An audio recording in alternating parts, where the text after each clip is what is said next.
Hello friends, स्वागत है आप सभी का एक बार फिर से जज बाय स्टडी पॉइंट में। दोस्तों, आज की इस वीडियो में मैं आपको बताने वाला हूं संख्या पद्धति से के बारे में, क्योंकि संख्या पद्धति अर्थमेटिक का एक बहुत ही इंपॉर्टेंट चैप्टर है। मैं स्टेप बाय स्टेप संख्या पद्धति के बारे में बताने वाला हूं और ये वीडियो आप पूरे अंत तक देख लेते हैं तो आज से 25 साल तक आपको किताब पलटने की जरूरत नहीं होगी। संख्या पद्धति के बारे में फिर से दोबारा किताब पलटने की जरूरत नहीं पड़ेगी। तो जरूरत है आपको पूरे इस वीडियो को अंत तक देखने की। अगर अंत तक देख लेते हैं तो आपके मन में जितने भी डाउट हैं सारे डाउट को मैं क्लियर कर दूंगा। अगर कहीं कमी रह जाए तो आप हमें कमेंट करके जरूर बता दीजिएगा। तो चलिए आइए इस वीडियो की शुरुआत करते हैं। और शुरू करने से पहले आपसे रिक्वेस्ट रहेगा, अभी तक आपने चैनल को सब्सक्राइब नहीं किया है तो चैनल को सब्सक्राइब जरूर कर लीजिएगा, ताकि जितने भी लेटेस्ट वीडियोज मिले अपलोड हो उसका नोटिफिकेशन आपको समय पर मिलता रहे। तो चलिए आइए इस वीडियो की शुरुआत करते हैं। संख्या पद्धति के बारे में मैं ये वीडियो बना रहा हूं, वो भी सिर्फ आप सबों के नॉलेज को बढ़ाने के लिए, ताकि आप हमेशा आपके दिमाग में फिट हो जाए और आपको फिर जरूरत ना पड़े बार बार संख्या पद्धति को पढ़ने की। क्योंकि कई चीजें ऐसी होती हैं कि जब हमारे दिमाग में फिट हो जाती हैं तो हमें फिर उसको देखने की या पलटने की जरूरत नहीं पड़ती है। तो चलिए, संख्या पद्धति की जो शुरुआत होती है, संख्या पद्धति की शुरुआत जो होती है सम्मिश्र संख्या के साथ होती है। सम्मिश्र संख्या पद्धति की जो शुरुआत होती है सम्मिश्र संख्या के साथ होती है। और ये सम्मिश्र संख्या को दो भागों में बांटा गया है। इसको अंग्रेजी मीडियम वाले भी बच्चे भी ध्यान रखेंगे। सम्मिश्र संख्या को अंग्रेजी में कॉम्प्लेक्स नंबर बोला जाता है। कॉम्प्लेक्स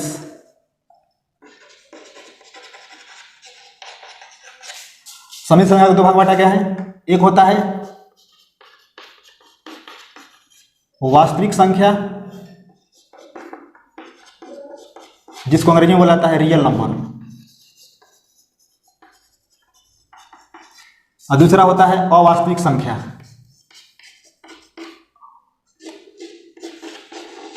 अवास्तविक संख्या जिसको अंग्रेजी में कहा जाता है इमेजिनरी नंबर। इमेजिनरी नंबर मैं सबसे पहले बात कर लेता हूं। देखिए, सम्मिश्र संख्या को दो भागों में बांटा गया है, वास्तविक संख्या और एक होता है दूसरा भाग होता है अवास्तविक संख्या। ये अवास्तविक संख्या जो होता है, इसका मैं सबसे पहले इसको कैसे समझना है मैं बता देना चाहता हूं। तो देखिए, वास्तविक संख्या अवास्तविक संख्या में क्या होता है कि जितनी भी संख्याएं होती हैं रूट के अंदर माइनस में आती हैं। जैसे रूट के अंदर -1, रूट के अंदर -2, रूट के अंदर -5, रूट के अंदर -6। और वास्तविक संख्या में क्या होता है कि संख्याओं को रूट के अंदर माइनस में लिखा जाता है। और जब प्रश्न ये भी उठ सकता है, जब रूट के अंदर माइनस में संख्याओं को लिखा जाता है तो क्या ऐसा कोई तरीका है कि रूट के अंदर जितनी भी संख्या माइनस में लिखी गई है हम उसको बाहर निकाल सकें?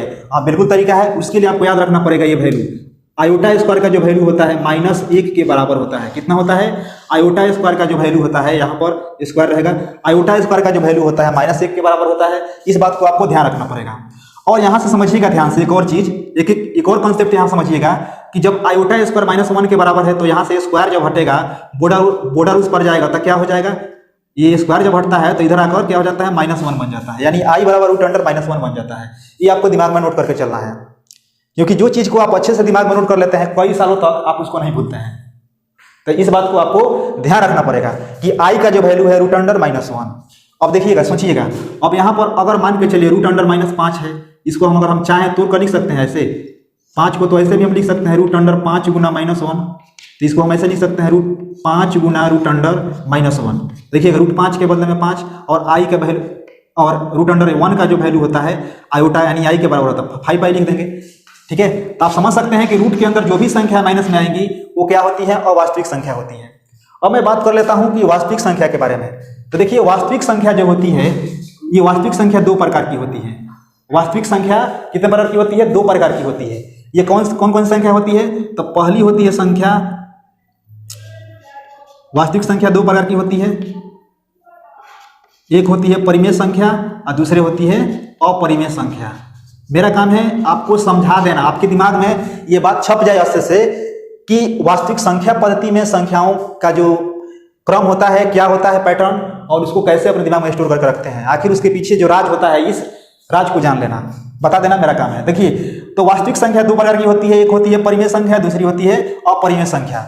और वास्तविक संख्या के यहाँ पर परिभाषा ही बन सकता है कि वास्तविक संख्या किसे कहते हैं, तो आप याद कर सकते हैं परिमेय संख्या और अपरिमेय संख्या के मिलन को क्या कहते हैं, वास्तविक संख्या कहते हैं। इस बात को ध्यान रखेंगे। और देखिएगा, समझिएगा ध्यान से, एक और भी ये परिमेय संख्या जानने से पहले कि संख्याओं के बारे में भी जान लेना जरूरी है। देखिए संख्याएं की जो शुरुआत होती हैं, जैसे मान के चलिए कि अगर हम यहाँ पर संख्याओं का जो क्रम होता है वो कहाँ से होता है, कहाँ से तक होता है।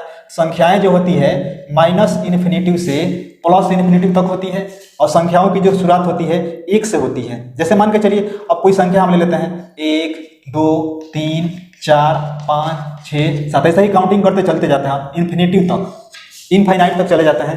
तो इस प्रकार के संख्याओं के समूह को परिमेय संख्या नहीं बल्कि प्राकृत संख्या कहते हैं।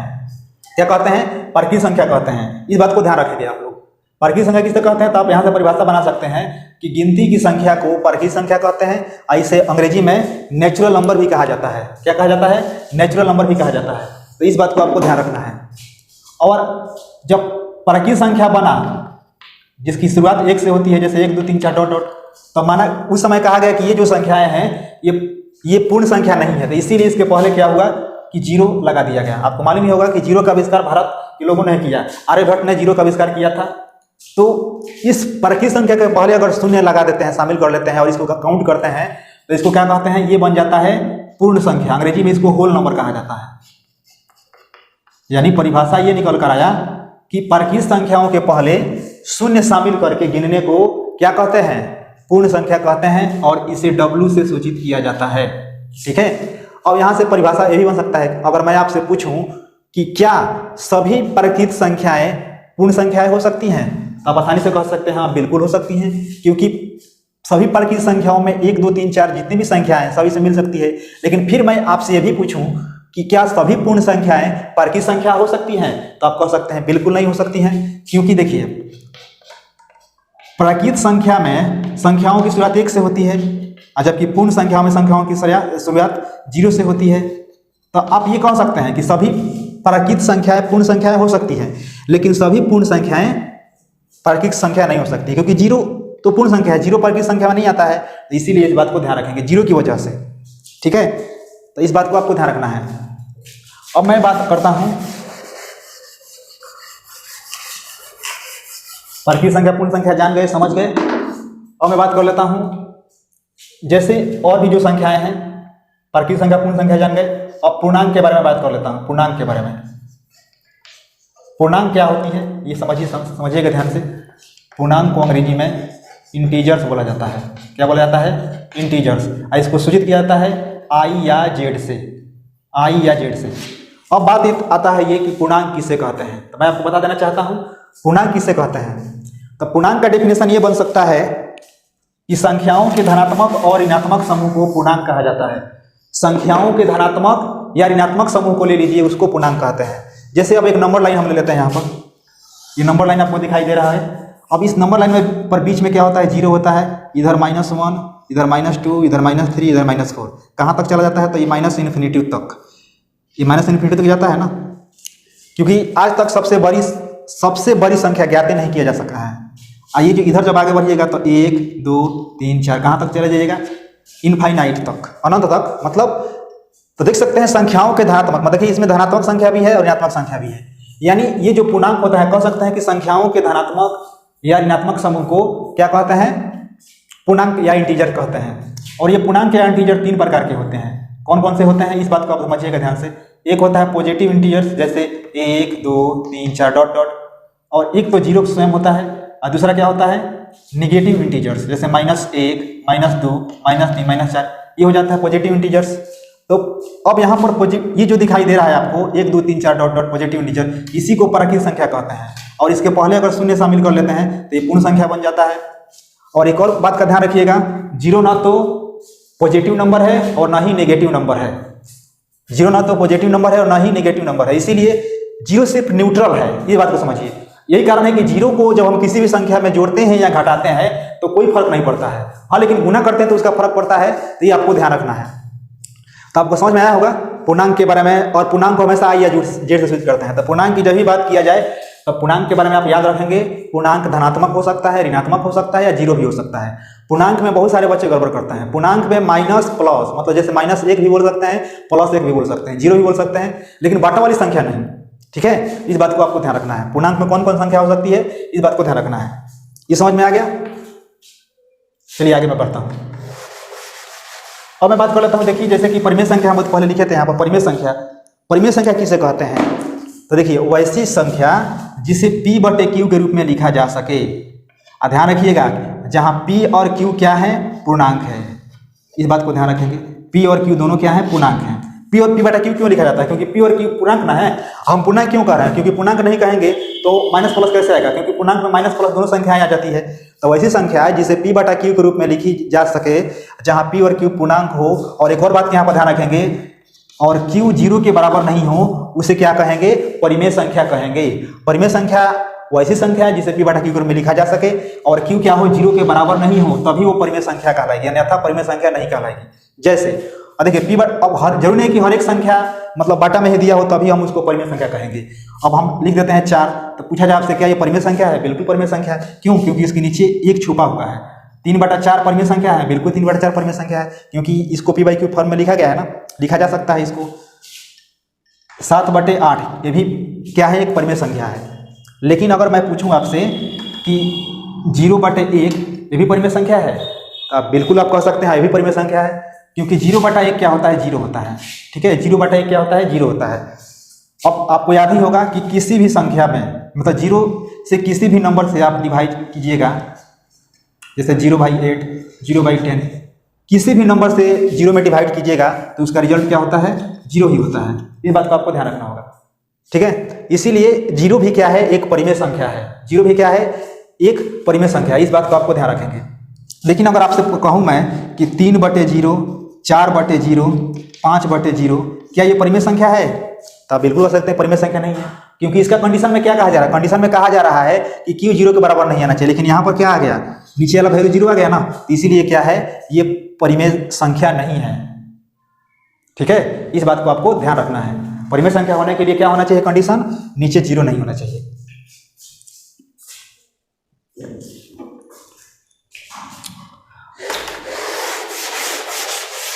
अब मैं बात कर लेता हूँ परिमेय संख्या। परिमेय संख्या को अंग्रेजी में इरेशनल नंबर बोला जाता है। तो वैसी संख्या, सीधा सीधा इसका आंसर है वैसी संख्या जिसे P बाई Q के फॉर्म में नहीं लिखा जा सके, और यहाँ पर भी कंडीशन होता है Q 0 के बराबर नहीं हो। वैसी संख्या जो P बाई Q के फॉर्म में नहीं लिखा जा सके उसे इरेशनल नंबर कहते हैं, और Q क्या होना चाहिए? 0 के बराबर नहीं होना चाहिए। जैसे अब यहाँ पर लिखिएगा ध्यान से, जैसे 2, √2, ठीक है, √3, √7, और यहाँ पर पाई भी हो जाता है एक अपरिमेय संख्या। ठीक है, √2, √3, √7 और पाई भी क्या है?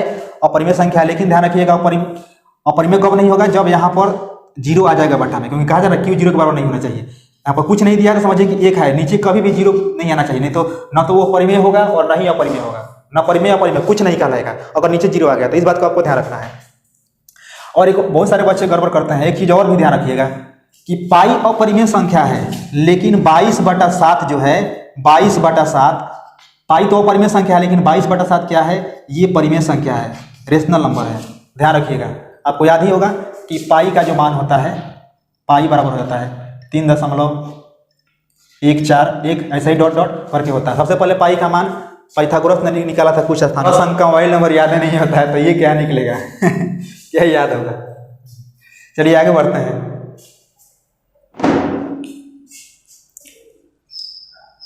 ये परिमेय संख्या 2 प्रकार की होती है, एक होती है पूर्णांक और दूसरी होती है भिन्न।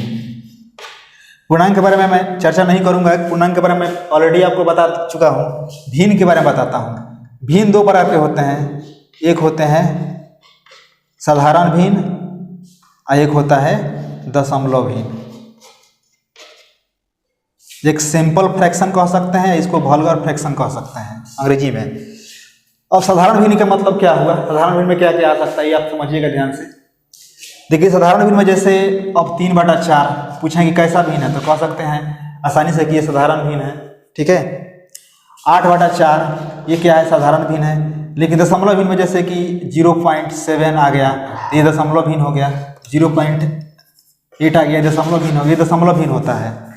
और दशमलव भिन्न की जो प्रकृति होती है इसके बारे में भी जानना होगा। दशमलव संख्याओं का जो दशमलव प्रसार होता है उसके गुणधर्म के बारे में भी जानना जरूरी होता है। देखिए किसी भी संख्या को अगर दशमलव में दिया गया है, कोई भी संख्या भिन्न में दिया गया है, तो उसको यदि आप दशमलव में चेंज करते हैं तो या तो वो आवर्ती होती है, आवर्ती, इसको अशांत आवर्ती बोल सकते हैं, अशांत आवर्ती, या तो अशांत आवर्ती होती है या शांत होती है, ठीक है ना। परिमेय संख्या का दशमलव प्रसार दो, परिमेय संख्या का दशमलव प्रसार ना दो ही प्रकार से हो सकता है, अशांत आवर्ती या शांत, या शांत, या तो अशांत आवर्ती में होगा या शांत दशमलव में होगा, ये हो सकता है। और वही अपरिमेय संख्याओं का जो दशमलव प्रसार होता है, अपरिमेय संख्याओं का, अपरिमेय संख्या दशमलव प्रसार हो जाता है अशांत अनावर्ती, क्या हो जाता है, अशांत अनावर्ती हो जाता है। किसका, अपरिमेय संख्या का दशमलव प्रसार अशांत अनावर्ती हो जाता है। इस बात को आपको ध्यान रखना है। किसी संख्या के दो मान होते हैं, किसी भी संख्या के दो मान होते हैं, एक होता है जातीय मान और दूसरा का होता है स्थानीय मान, स्थानीय मान। अंग्रेजी में इसको बोलते हैं फेस वैल्यू और इसको बोलते हैं प्लेस वैल्यू। किसी भी संख्या के दो मान होते हैं, एक होता है फेस वैल्यू, दूसरा का होता है प्लेस वैल्यू, जातीय मान स्थानीय मान। अगर इस क्वेश्चन में जैसे दिया गया है, पूछे कि 8 का जातीय मान कितना होगा, तो जातीय मान वो जितना अंक रहता है वही उसका जातीय मान कहलाता है। जैसे 8 का जातीय मान इस संख्या में कितना होगा, तो 8 का जातीय मान 8 होगा, लेकिन 8 का प्लेस वैल्यू कितना होगा, तो 8 लिख दीजिए और 8 के बाद कितना अंक दिखाई दे रहा है, 3 अंक दिखाई दे रहा है, यहाँ पर 3 जीरो बैठा दीजिए, आसानी से बन जाएगा। तो किसी भी संख्या का जातीय मान स्थानीय मान बताना बिल्कुल आसान है, आपको बस समझ कर अच्छे से समझना है। अब इसे पूछ दें कि जैसे यहाँ पर 9 आ गया, 9 का जातीय मान कितना होगा, था 9 भी होगा, लेकिन अगर पूछे कि 9 का स्थानीय मान कितना होगा, तो 9 का स्थानीय मान 9 के बाद 4 अंक दिखाई दे रहा है, 4 जीरो बैठा देंगे, तो इस पर का हमारा राइट आंसर आ जाता है। ठीक है, इस बात को आपको ध्यान रखना है। तो उम्मीद करता हूं कि इस वीडियो में जो भी जानकारी दिया गया है आपको समझ में आया होगा। अगर कहीं कमी रह गया हो तो आप हमें कमेंट बॉक्स में जाकर जरूर कमेंट कर दीजिएगा, उसको अगले वीडियो में मैं नया वीडियो बनाकर अपलोड कर दूंगा, ताकि आपकी समस्याओं को समाधान किया जा सकता है। अगर वीडियो पसंद आया होगा तो इस वीडियो को लाइक जरूर कीजिएगा और चैनल को सब्सक्राइब एक बार फिर से रिक्वेस्ट रहेगा, अगर अभी तक आपने सब्सक्राइब नहीं किया है तो चैनल को सब्सक्राइब कर लीजिएगा, ताकि और भी जितने इंपॉर्टेंट वीडियो जो अपलोड करूं उसका नोटिफिकेशन आपको समय पर मिलता रहे। तो मिलते हैं अगली वीडियो में, दीजिए इजाजत, नमस्कार।